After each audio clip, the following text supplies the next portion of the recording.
আসসালামু আলাইকুম, welcome back to my channel. কেমন আছেন? আমি আজকে কচুরলতি রান্নার রেসিপি দেখাবো। খুবই সিম্পল এবং চিংড়ি শুটকি দিয়ে খুবই দারুণ। এই কচুরলতি খেতে চিংড়ি শুটকি দিয়ে এভাবে রান্না করলে এক প্লেট ভাত অনায়াসে আপনি খাবেন। তো আশা করি আজকের ভিডিওটা অবশ্যই ভালো লাগবে। ভালো লাগলে আমার চ্যানেল সাবস্ক্রাইব করে পাশে থাকবেন এবং পাশে থাকা বেল বাটনে ক্লিক করে অল নোটিফিকেশন অন করে রাখবেন, যাতে যেন আমার ভিডিও ছাড়া মাত্র আপনার কাছে নোটিফিকেশন চলে যায়। চলে যাচ্ছে এখন আমি মূল রেসিপিতে। দেখতে পাচ্ছেন এখানে আমি কচুলতি নিয়েছি 500 গ্রাম মতো। কচুলতিগুলো ছিলে নিয়েছি সুন্দর করে ফ্রেশ করে, এবং এখন ছিলার পরে আমি কচুলতিগুলো ভালোভাবে ধুয়ে নেব। আর বিশেষ করে কচুলতিতে রয়েছে প্রচুর পরিমাণে আয়রন, ক্যালসিয়াম। আপনারা অবশ্যই জানেন কচু জাতীয় খাবারে বেশি আয়রন থাকে। তো আমার খুব পছন্দ কচুলতি, আসলে আমি এভাবে ভাজি করে খাই। আমি যেভাবে ভাজি করে খাই সেভাবে আপনাদেরকে আজকে রেসিপিটা আমি শেয়ার করতেছি। তো কচুলতি দেখতে পাচ্ছেন পানি দিয়ে ধুয়ে নিলাম। এখন চলে চুলায় আমি একটা কড়াই বসিয়ে দিয়েছি আর দিয়েছি কিছু চিংড়ি শুটকি, সাথে 2টা পেঁয়াজ আর 3-4টা রসুনের কুচি। তো পেঁয়াজ, রসুন কুচি এবং চিংড়ি শুটকি দেখতে পাচ্ছেন একসাথে তেলের সাথে ভেজে নিচ্ছি। তো ভাজা হয়ে গেছে, দিয়েছি আমি এখানে হলুদের গুঁড়া আর সামান্য পরিমাণ দিয়েছি এখানে আমি লবণ, আর পনিরের মধ্যে দিয়েছি আমি এখানে মরিচের গুঁড়া। তো দেখতে পাচ্ছেন আমি খুবই উপকরণ কম দিয়েছি। তো দিয়েছি এখন পানি। তো পানি দিয়ে আমি মরিচ, হলুদ ভালোভাবে কষিয়ে নিব।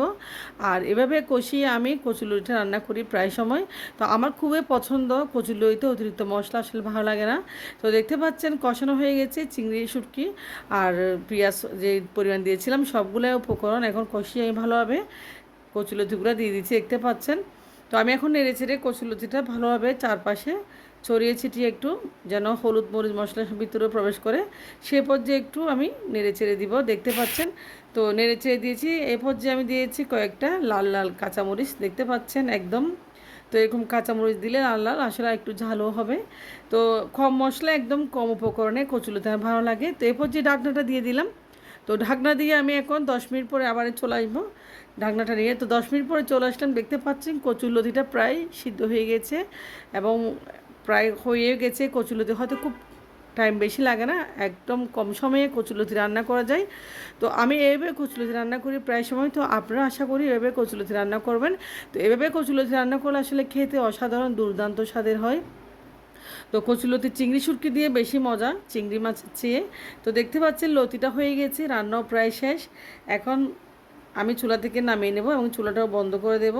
তো আশা করি আজকের ভিডিওটা অবশ্যই সবার ভালো লাগবে। ভালো লাগলে অবশ্যই লাইক, কমেন্ট, শেয়ার করবেন। কেমন হয়েছে কচুলতি? এভাবে ছড়চড়া কচুলতি দিয়ে গরম ভাত অসাধারণ খেতে। তো আপনারা এইভাবে কম মশলায় কম উপকরণে কচুলতি ভাজি করে দেখবেন, খুব কম সময়ে একদম। তো ভালো থাকবেন আপনারা, আমার জন্য দোয়া করবেন। আল্লাহ হাফেজ, আসসালামু আলাইকুম।